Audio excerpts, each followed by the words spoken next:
Halo Sobat Cepos TV, bersama saya Lana Kaise dalam program Cepos Menyapa.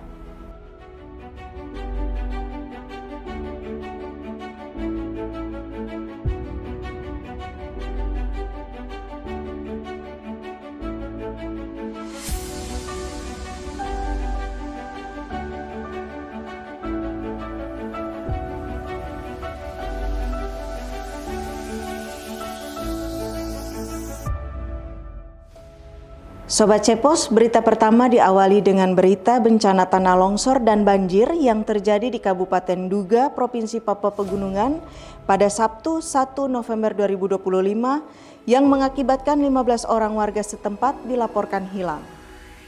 Hujan ekstrim dengan intensitas tinggi yang terjadi di Kabupaten Duga pada Sabtu 1 November lalu menyebabkan Kali Pampan di wilayah distrik Kalidal meluap, sehingga terjadi banjir dan tanah longsor di wilayah tersebut. Akibat kejadian ini, 15 orang dilaporkan hilang terbawa arus dan hingga saat ini belum ditemukan. Kepala BPBD Duga Lambanik Wijangge saat dikonfirmasi Cepos TV menjelaskan, korban hilang rata-rata terdiri dari anak-anak. Pemerintah Duga telah membentuk tim untuk penanganan musibah tersebut. Tim ini terdiri dari TNI, Polri, dan Pemda setempat. Upaya pencarian korban sudah dilakukan, namun belum satu korban ditemukan. Akibat musibah ini, warga yang berada di sekitar Kali Pampan mengungsi ke distrik Mbua, Kabupaten Duga.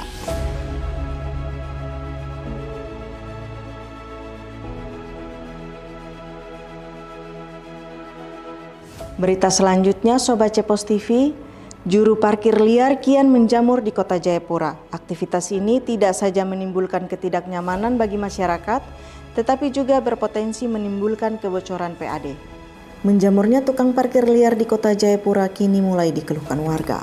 Di pinggir jalan utama, di depan ruko atau tempat usaha, bahkan di depan gerobak gorengan yang ramai, hampir bisa dipastikan akan ada pemuda berpakaian preman yang siap meniup peluit dan menagih uang dari pengendara motor atau mobil yang parkir di sana.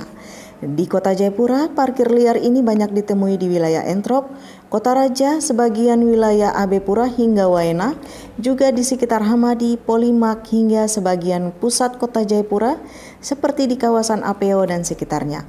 Berbagai upaya sudah dilakukan pemerintah, mulai penertiban untuk dilakukan uji petik hingga diserahkan kepada pihak ketiga dalam pengelolaannya. Namun yang nampak di lapangan, juru parkir liar ini kian marak, bahkan seolah menyingkirkan juru parkir resmi. Upaya pemerintah untuk peningkatan pendapatan asli daerah dan retribusi parkir malah justru berpotensi terjadi kebocoran akibat maraknya juru parkir tanpa karcis ini. Wakil Wali Kota Jayapura Rustam Saru pernah menegaskan bahwa sistem distribusi retribusi parkir di lapangan masih mengalami banyak kebocoran, baik dalam pelaporan maupun dalam proses pemungutan. Kepala Badan Pendapatan Daerah Kota Jayapura Robi Awi menilai salah satu solusi utama untuk mengatasi persoalan ini adalah dengan memperbaiki manajemen dan kualitas sumber daya manusia di bidang pengelolaan parkir.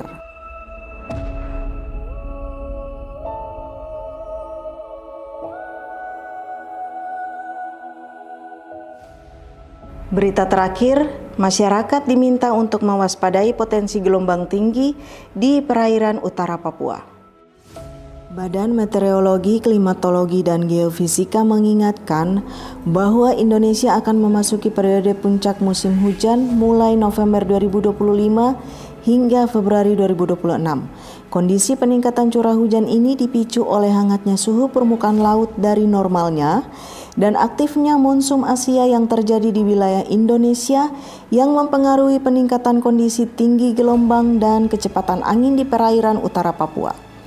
Kepala Stasiun Meteorologi Maritim Jayapura, Heri Purnomo SSI menyampaikan, dalam beberapa hari ke depan diperkirakan ketinggian gelombang meningkat dalam kategori sedang, dengan ketinggian mencapai 2-2,5 meter di perairan Kepulauan Mapia, perairan Barat Biak, dan perairan Utara Biak.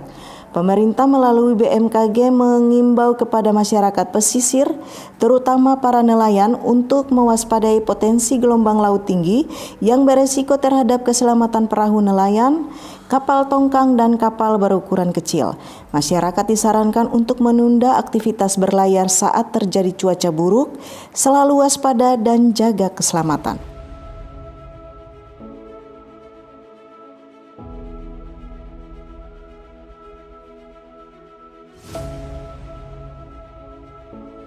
Demikian berita tadi sekaligus mengakhiri perjumpaan kita di edisi hari ini. Untuk selengkapnya bisa dibaca di Harian Cendrawasih Pos dan website kami cposonline.com. Saya Lana Kaise bersama para kru yang bertugas mengucapkan terima kasih dan sampai jumpa.